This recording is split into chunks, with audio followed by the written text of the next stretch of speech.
கிறிஸ்துவுக்குள் பிரியமானவர்களே, ஆண்டவராகிய இயேசு கிறிஸ்துவின் இனிய நாமத்தில் வாழ்த்துக்களை தெரிவித்துக் கொள்கிறேன். இந்த நாள் தியானத்துக்கு என்று எடுத்துக் கொள்ளப்பட்ட ஒரு வேத வசனத்தை வாசிக்கிறேன். அது சங்கீதங்களின் புஸ்தகம் 121வது சங்கீதம் 4வது வசனமும் 5வது வசனத்தையும் வாசிக்க கவனிப்போம்.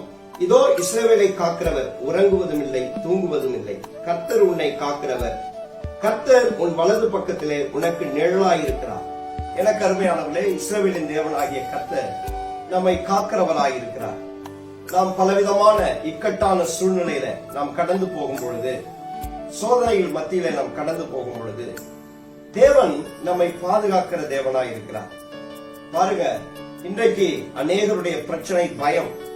இந்த கொரோனா வியாதியினால நம்மை சூழ்ந்து இருக்கிற பலவிதமான பிரச்சனைகள் மத்தியில அநேகர் பயந்து கொண்டிருக்கிறார்.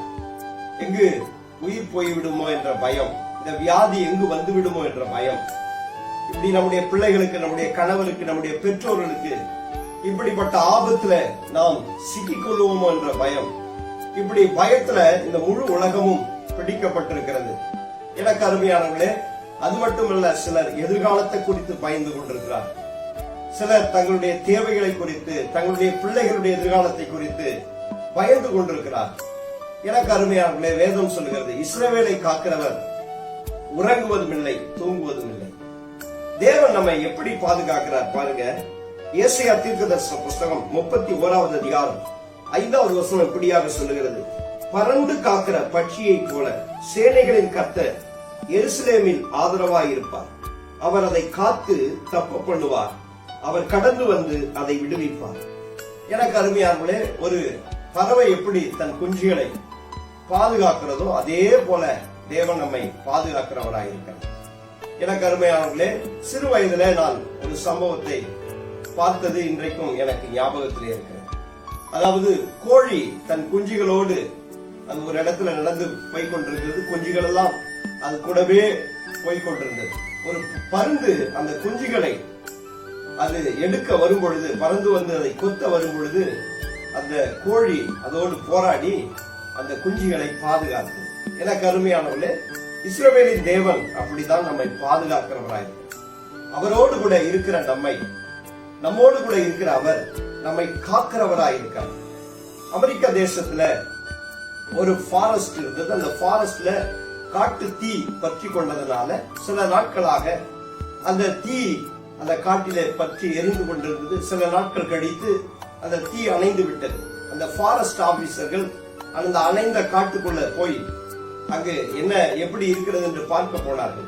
அப்பொழுது ஒரு பெரிய பருந்து எரிந்து போய் அப்படியே ரெக்கையை விரித்து சாம்பலாய் கிடந்தது.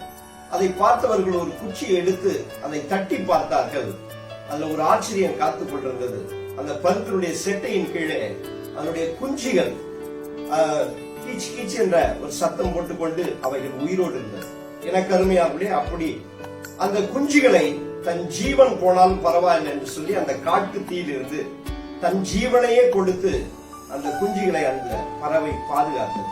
அது போல்தான் எனக்கு அருமையானவர்களே, ஆண்டவராகிய இயேசு கிறிஸ்து நம்மை காக்கும்படியாக, பாவத்திலிருந்து, சாபத்திலிருந்து, மரணத்திலிருந்து காக்கும்படியாக இந்த உலகத்திற்கு அவர் மனுஷனாக பிறந்து நமக்காக கல்வாரி சிலுவையில மரித்து இன்றைக்கும் உயிரோடு கூட இருக்கிற ஒரு மெய்யான தேவன். எனக்கு அருமையானவர்களே, அவருடைய செட்டையின் கீழே நமக்கு நிச்சயம் பாதுகாப்பு உண்டு. வேதம் சொல்லுகிறது, நம்முடைய முடியெல்லாம் அவர் எண்ணி வைத்திருக்கிறார். அவருடைய சித்தம் இல்லாமல் ஒன்றும் கீழே விழுவதில்லை என்று வேதம் சொல்லுகிறது. எனக்கு அருமையானவர்களே, இந்த நாட்களிலே நம்மை சூழ்ந்து பல ஆபத்துகள் நேரிட்டுக் கொண்டிருக்கலாம், பல துர்ச்செய்திகளை நாம் கேட்டுக் கொண்டிருக்கலாம். ஆனாலும் எனக்கு அருமையானவர்களே, இஸ்ரவேலின் தேவனாகிய கர்த்தருடைய செட்டையின் கீழே, ஆண்டவராகிய இயேசு கிறிஸ்துவினுடைய பாதுகாப்பின் கீழே நீங்கள் வருவீர்களானால் நிச்சயமாக இந்த தேவன் உங்களை என்னையும் பாதுகாக்கிறவராயிருக்கிறார். அவரை மீறி ஒன்றும் நடக்க முடியாது. என்னால் இஸ்ரவேலை காக்கிறவர் உறங்குவதும் இல்லை, தூங்குவதும் இல்லை என்று சொல்லப்பட்டிருக்கிறது.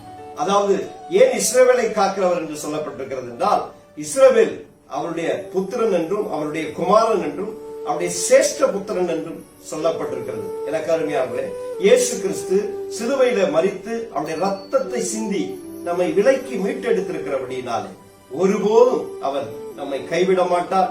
நிச்சயம் இந்த ஆபத்துல, இந்த காலத்துல தேவன் நம்மை பாதுகாப்பார் என்பதில் சந்தேகமில்லை. நீங்கள் அவரை அண்டிக் கொள்ளுங்கள். உங்களுக்காக நான் ஜெபிக்கிறேன். எங்களை அதிகமாய் நேசிக்கிற நல்ல பிதாவே, இன்றைக்கு ஆண்டவரே இந்த வார்த்தையை கேட்கிற உங்களுடைய பிள்ளைகளுக்கு எல்லா பயத்திலிருந்து, எல்லா ஆபத்திலிருந்து, கொள்ளை நோயிலிருந்து, பலவிதமான பிரச்சனையிலிருந்து நீர் பாதுகாத்து அவர்களை சுகபத்திரமாய் காத்துக் கொள்ளும்படி நாங்கள் ஜெபிக்கிறோம். அப்பா, ஆசீர்வதிப்பீராக. இயேசுவின் நாமத்தில் ஜெபிக்கிறோம் நல்ல பிதாவே. ஆமென்.